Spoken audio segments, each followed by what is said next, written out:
Microfinance is playing an important role in improving access to water and sanitation services for the poor.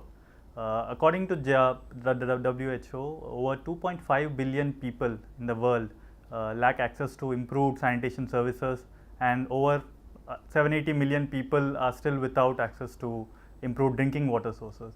A majority of these live in the developing world.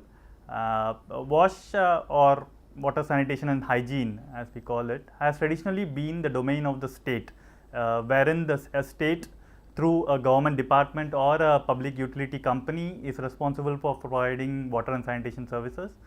But in most of the developing world, the services provided by the government utilities have been biased towards serving the upper and middle income groups, and we see that the poor generally have to pay much more than what the middle and upper income groups pay for the water and sanitation services.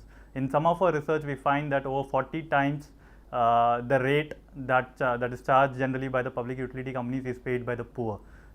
Similarly, in sewerage networks for sanitation, these networks are not available in the poorer parts of a city.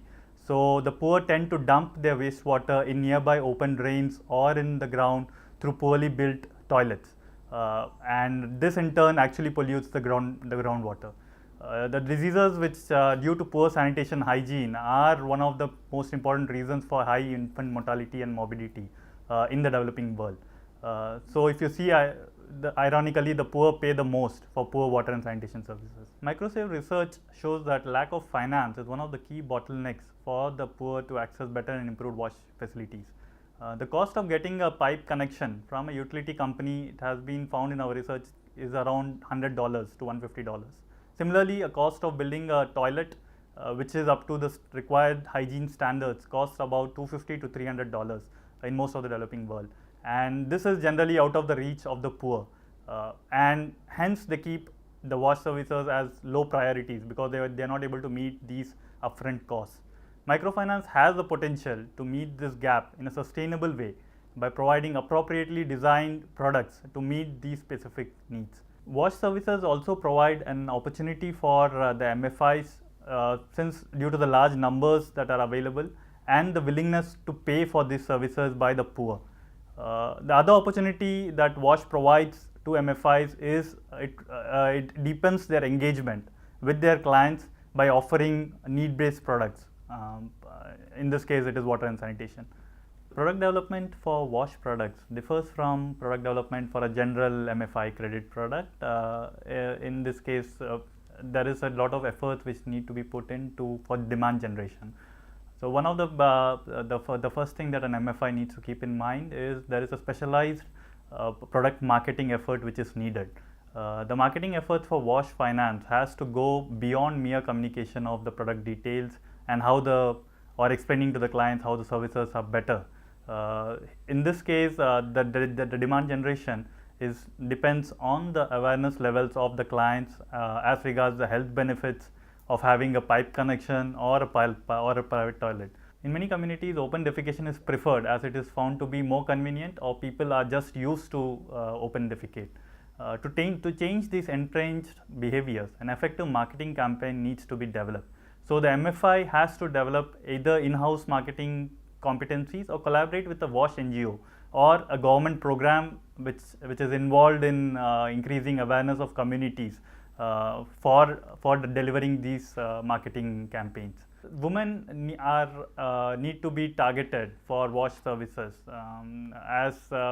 again the research shows that in most countries the provision of water within the household is left to the women. It is not uncommon to find women carrying loads of water daily in most of the developing countries. Similarly, not having a toilet facility affects the women the most. There is a loss of dignity for women when they go out to defecate in the open. So targeting the marketing efforts, keeping in mind the women, has been found to be the most effective way for generating demand for WASH finance or WASH services in general. Demand for WASH products is also contingent on a number of external and internal factors such as favorable location. In urban slums, the space for constructing a private toilet may be an issue, and hence it cannot be a solution even though there may be a high demand for a private toilet. Similarly, availability of water is also a precondition for having an in-house private sanitation facility. It has been observed that in areas where it is burdensome to get water, people prefer to defecate in the open. Similarly, the public utility, which is supplying the water facility in the area, it needs to have sufficient network coverage in the areas where the poor stay. The service quality of the utility company also affects the demand for its services. In areas where the service is poor, people generally avoid paying the services for the services of the utility company. The other thing that the MFI needs to keep in mind is the possible collaborations. The presence of WASH NGOs or NGOs which are involved in improving awareness, improving awareness of the communities. These NGOs bring in competencies of WASH marketing, which is not the competency of an MFI per se. So collaborating with these NGOs or government programs in the area which are involved in improving awareness will help in generating demand for WASH finance. MFIs also need to improve their technical capacities to assess a WASH loan, to identify whether the loan is suitable, or to assess the utilization of a loan, or in general to conduct an appraisal of a loan application for a WASH facility. Will be more effective the MFI has a in-house technical person who understands the technical aspects of construction of a toilet facility, or who understands how a public utility works. The other challenge which MFIs need to keep in mind is the threat of the government subsidy programs.